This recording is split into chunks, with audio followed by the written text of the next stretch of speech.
does not appear as if the drinker liked it. This should be fun, listening to this review. Make sure you get on over to the drinker. Tell them Tyrone Magnus sent you. I'm actually thinking about going to see it in 4DX. That's how much I enjoyed myself. I know it's hard to believe. That's how much I enjoyed myself. I was surprised. And I was so glad that majority of all that stuff that the Hollywood Reporter was saying wasn't in it.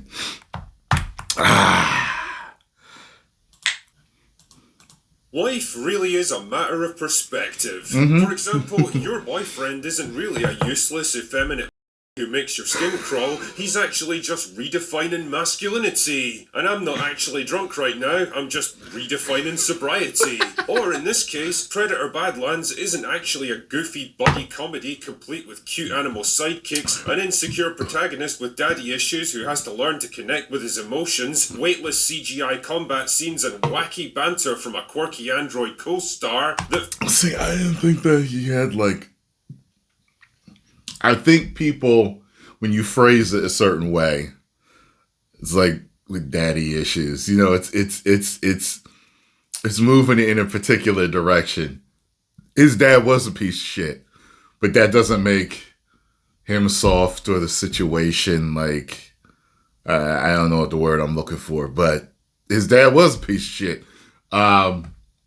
Drinker gives spoilers in his reviews, so I'm going to give spoilers while talking about this, just so you know. So his brother protected him from dying. His brother was ordered to kill him by his father, and he couldn't do it. He didn't want to do it. So his father then got into a fight with his brother, and in the fight, the brother started to get the upper hand, and so the father used his cloak and then tore his brother's arm off and beheaded him right in front of him. But his brother saved him, made sure he was pulled into the ship, and he sent it off to that planet so he could bring back and honor, them. So, excuse me, yeah, Dad's a piece of shit. I think that in a warrior culture, they're not devoid of any type of feelings. It's kind of like, in all the Predator movies, they've been portrayed as very technologically advanced warriors, but it's not like they're stupid, mindless beasts. They do have their own feelings. One Predator was nice enough to honor Danny Glover, giving him that pistol. Take it. Remember? Wolf was saddened when he saw his fallen brethren, when he saw them, and they get angry in fights. So, but yes, it's from their point of view, and they do have their own language. So, I guess if you want to say it humanized him more, I guess you could say, yeah, but he's a savage throughout the whole film. Snarling, he doesn't smile, you know what I mean? He doesn't, I didn't see him hugging and kissing people, and I don't know, I didn't see it that way, but I've seen several reviews, and a lot of people hate this, but I think I've seen more that like it than don't. So feels more like an embodied Mandalorian script the than hell anything happened? to do with the Predator universe. No, it's actually redefining what a Predator movie should be. Now, I can't say I was exactly bursting with anticipation when I went into this one, partly because the concept of a Predator movie told from the Predator's point of view felt like a fundamental betrayal of the very thing that makes them compelling, their mystique, partly because those CGI-heavy trailers with the horrible Predator... Yeah, I know what you mean by that. I was concerned about that too, with them giving more of who they are. It would demystify them and maybe take away the strength and power that they have in the movie, but it didn't do that for me. So I'm glad it didn't, because they are creatures of few words, very few words, and the fact that he spoke a lot in this. Like I said, I'm telling you, when you see it, you're just like, damn, this dude is a savage. And he don't give up. He's like Goku. He thinks he can beat anybody.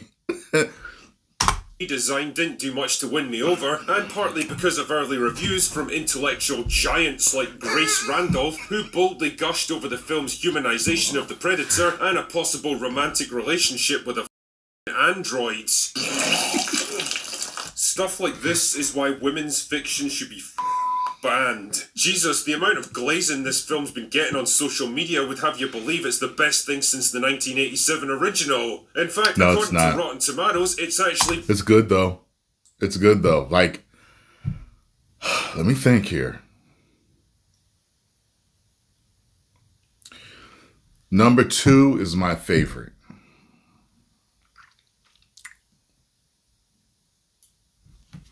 Number 2 is my favorite. I always rank that number 1.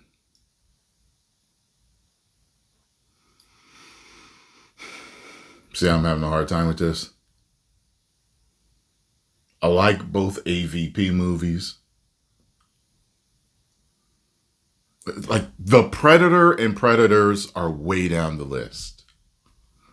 I like this more than Prey.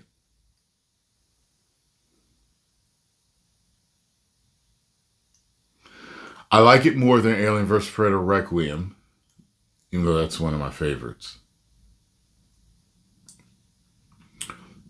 I would have to sit and think, but it's somewhere probably ranked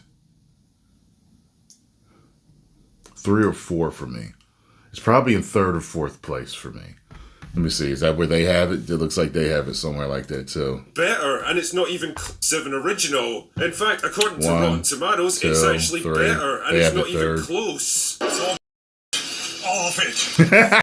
Off Rotten Tomatoes. This is why nobody listens to professional reviewers anymore. Whatever the cost of selling your soul to your corporate overlords, I hope it was worth it, you bunch of dicks. Anyway, let's talk about this unholy union twixt Predator and Disney, shall we? The movie kicks off on the Predator homeworld, which funnily enough looks almost exactly like the other planet where the bulk of this... Guess what the name of the planet is? Yautja Prime. I was like, I said that right in the theater. Yautja Prime. This film takes place. Hats off for the It's a very good looking film, by the way. I meant to say that in my review. Imaginative environmental design, chaps. Anyway, for that reason, I'm going to call it Generic Alien Planet number 1, because that's all it is. This is also where we meet our main man, Deck. We clearly disagree. I thought it was good looking, and I thought that it reminded me, but it didn't seem like it was exactly the same. The first time I think we see the planet is on is Alien vs. Predator Requiem, when you see Wolf get that distress call from them, and it appears that they're surrounded by an asteroid belt, and they have 2 suns. That's what it looked like, 2 suns. So yeah, but it seemed brighter. It seemed more dusky in this one. It was a little darker. You know what I mean? Henceforth, I shall name him Lumpy, because it gives me literally seconds of amusement, and I need to take whatever wins I can get from this one. Anyway, Lumpy is preparing to go on his first hunt so that he can become a fully fledged member of his clan, but his toxically masculine dad has other ideas, and instead orders his brother to kill him because he's the runt of the litter. The situation soon goes the way of your average Scottish wedding, and Lumpy ends up crash landing on Generic Alien Planet number 2, where it... So remember when I was talking about how they explain why he looks the way he does, besides being the runt of the litter, what may have been more detail into what he looked like. Thea, I think it's Thea. Thea's the android. I think her sister's name is Tessa. But anyway, Tessa says that he's malformed. And I was like, oh. So not only is he small, he's malformed. So he does not look the way a Yautja should look. Interesting, right? His mission is to find and kill the Kalisk, the most powerful and dangerous animal on the planet, and return victorious to generic alien planet number 1 so that he can take revenge on his toxically masculine dads. I mean, call me crazy here, but why not just go straight back there and kill him anyway? I mean, it's not like he's gonna have you back even if you do succeed. Whatever. Let's just go with it. Yes, I didn't take his dad as toxically masculine. I saw him as just a piece of... He's hardened warrior piece of shit. I've seen that in other movies before where certain people are like that, you know, like whether they're human or not, like they beat the hell out of the kids and everything's hard military training like. And I was like, well, coming from a planet of warriors, like the Spartans were ridiculous. You know what I'm saying? With some of the stuff that they did, you know? So I just likened it to a super hard warrior race. That the rest of the plot can happen. So generic alien planet number 2 turns out to be a hostile, danger-filled hellhole where literally every animal, plant and object wants to kill you. It's a bit like Australia, except the locals are more friendly. Anyway, this is where Lumpy runs into quirky android lady who was part of a Weyland-Yutani expedition to the planet until her team got attacked and torn apart, literally, by the Kalisk. To see the Independence Day skull? Oh yeah, and she can speak fluent Predator. How? Don't know. She makes some vague reference to other predators visiting the planet and talking to her, which makes no sense really because Lumpy's brother specifically said they don't go there because they're all afraid of the Kalisk. Also, what are the chances that they'd land right in the very location where she just so happens to be and not just immediately kill her? Matter of fact... Yeah, I just took it as one of those things like, you know how Data is on Star Trek Next Generation. They kind of load them up with a bunch of different languages that they can speak if need be. And then that's it. But what are the odds that Lumpy would just so happen to run into her as well when he could have landed literally anywhere on the whole planet? This was all very lucky, wasn't it? Anyway, pretty soon they strike up a deal. Quirky android lady will help him find and kill the Kalisk if he'll take her back to her base camp so that she can be repaired and rescued. And many wacky shenanigans ensue. They're even joined by a cute little alien named Bud who wants to be part of the gang as well. I hate... so much about this. I was concerned. It didn't irritate me as much as I thought that the little bugger was going to. I was really worried about it, and it didn't bother me. What bothered me was the comedic banter between her and she just kept talking and talking and talking and talking and talking and talking and talking. I even turned to Scarlett. I was like, she talks as much as you. So, yeah, Scarlett's the most talkingest girlfriend I've ever had in my life. With certain conversations with her and disagreements that we've had, I was like, she's the stereotype. I've actually never encountered a woman that talks this much. Wow. And she wants to get married. Okay. Anyway. So, but before it was excessive, before it was too much, they toned it down enough, and that was good. Things that you choose to be. But can they hope to take down the most powerful killing machine in the universe so that he can finally confront his toxically masculine dad? Is quirky android lady hiding a secret from Lumpy? And what became of her sister Tessa, who also went missing during the expedition? Good thing, too, is it didn't become her movie. I liked that because I was waiting for that. That's one of the concerns that we have with Disney movies. It did not feel like it became her movie. The answer, of course, is who the cares? Like I said earlier, your ability to enjoy Predator Badlands is all going to depend on your perspective here. If you're somehow able to forget the whole Predator thing and just see this film as a generic sci-fi adventure movie with light-hearted comedy undertones that's clearly been geared towards a younger audience, then there's probably some enjoyment to be had here. The visuals are mostly fine. There's fun little action sequences to keep you amused, a likeable underdog protagonist with a clear emotional arc, and a well-worn but still effective central theme of friendship, loyalty, and redemption. That's all very... See, he's like that through the whole movie. There is no, hey guys, I'm sorry for the outburst. Like there's... I'm sorry guys. There's none of that in this. I should have been nicer. None of that.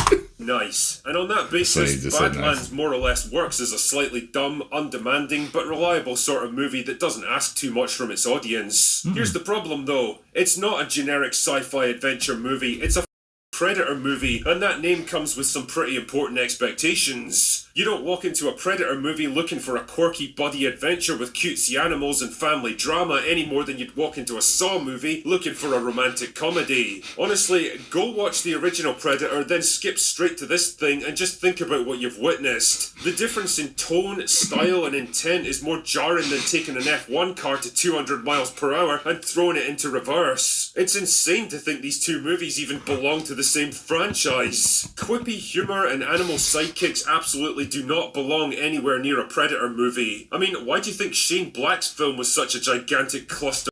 But that was super trash. That was like, I mean, I don't even understand the mindset that greenlit that and allowed it to be made and then released to the public. That's how bad that movie is. I did like the connection that they made with the little person, the little creature with something else in the movie, and you realize that at one point you're like, "Oh my God, that's why he's sniffing him like that." I don't exactly consider Prey a masterpiece either, but it definitely is compared to this thing because at least it took itself and its characters seriously. I can't take any of Badlands seriously because the film itself treats every fight and plot event as a joke. And don't even get me started on Lumpy's creature design. Like, how the does a movie from 1987 look better than a $100 million Disney project with cutting-edge special effects? How have we gone so far backwards? I honestly can't emphasize enough how soul-crushingly horrible a downgrade this actually is. Then there's just the stuff that's straight up irritating, the biggest of which is by far quirky android lady. I wouldn't wish that on the That was the most irritating. Man, the moment she shows up on screen, my urge to ram my fist through the TV rose about 500%. Why? I liked her later on. From the middle of the film to later is when I started to like her. On earth would you program a synth for a high priority mission like this to act like some ditzy bimbo with Tourette's? She literally never shuts the up, and 90% of what she says is inane, unfunny, meaningless babble. It's like being at a party and getting stuck with that one girl who's convinced she's funny as fuck and just won't stop trying to prove it to you. The more I think about it, the more I realise this is literally a Disneyfied version of the Predator, neutered and toothless. Yeah, it is. Tropes and cliches you expect from a Disney movie. An emotionally vulnerable hero on a quest to take down a monster, a sinister family member working against them, a quirky sidekick for comedy banter, a cute little animal friend for merchandising purposes, and a sequel bait ending to help set up an extended cinematic universe. And it all just makes me feel kind of sick. The realization that just like Alien, this is what the Predator franchise has devolved into. A financial commodity instead of a sharp and violent artistic endeavour, reshaped and remolded into a safe, inoffensive, focus-tested corporate product, ready to be churned out by the truckload until it becomes financially unviable. Well, based on the opening weekend projections, that eventuality might come sooner than expected. I did hear that this is not doing well. It's projected to bomb. I liked it though. I'll get my copy. And you know what? It probably should too. Predator Badlands isn't exactly a bad movie, but it is a terrible Predator movie that doesn't even hold a candle to the original. And if you want my advice, you'll save your money and catch it on streaming in a month or so. Believe me, you're not missing much. Anyway, that's all I've got for today. Raw. Go away now. I was hoping you would have timed it with the roar. Well, see, he didn't like it. Am I mad at him? No. It's his opinion, you know. He talked about perspective in the beginning of this. It's perspective. When Superman came out, I could not stand it. I loathed it. But there were guys that I watch and respect that actually liked it. It is what it is. I ain't mad at him. 10 million subscribe.